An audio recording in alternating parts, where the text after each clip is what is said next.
يا مساء الفل والجمال، أهلًا وسهلًا بيكم، معاكم نهلة فؤاد، وأنت بتتفرج على برنامج خلاصة في 5، البرنامج اللي بنلخص فيه أهم وأقوى الأفكار في 5 دقايق وبس، ومكملين مع بعض النهارده قوانين القوى اللي بدأناها من كام حلقة كده. بدايتنا النهارده هتكون من القانون ال34. هات يلا ورقة وقلم ويلا بينا.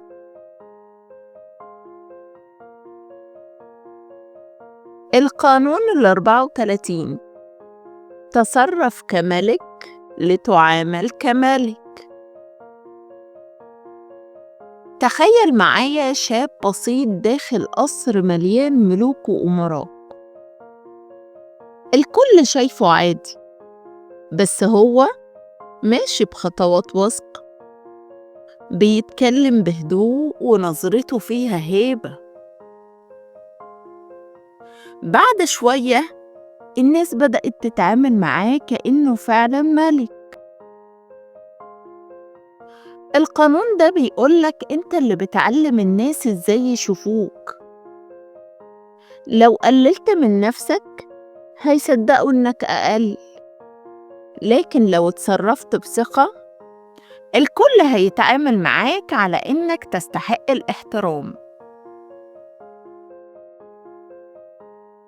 القانون ال35: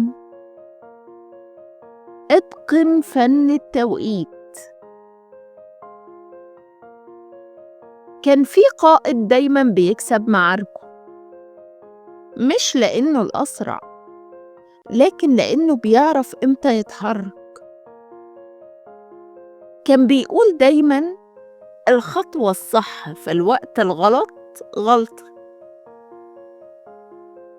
القانون ده بيقولك إن الناس العادية بتتصرف بالعاطفة، لكن الأقوياء بيتحركوا لما اللحظة تناديهم. اللي يعرف يقف لما الكل بيجري هو اللي بيكسب في الآخر.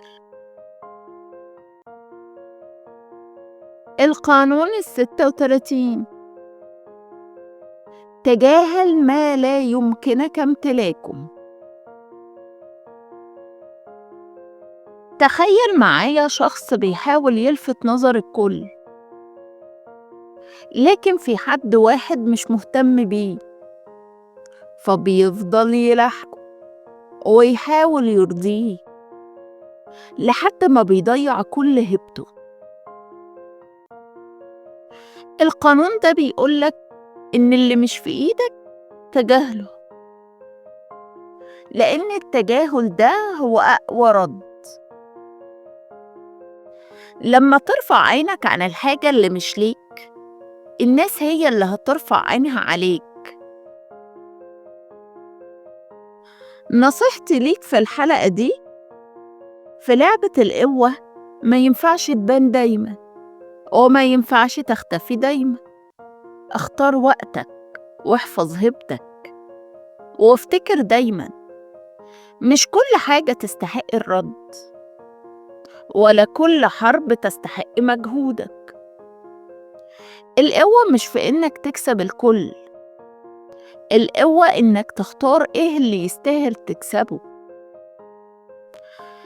أنا نهلة فؤاد، ودي كانت خلاصة النهاردة.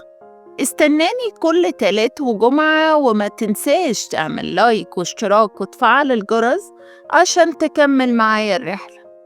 وافتكر دايما شعارنا: أفكار مركزة في وقت محدود. أشوفكوا الحلقة الجاية.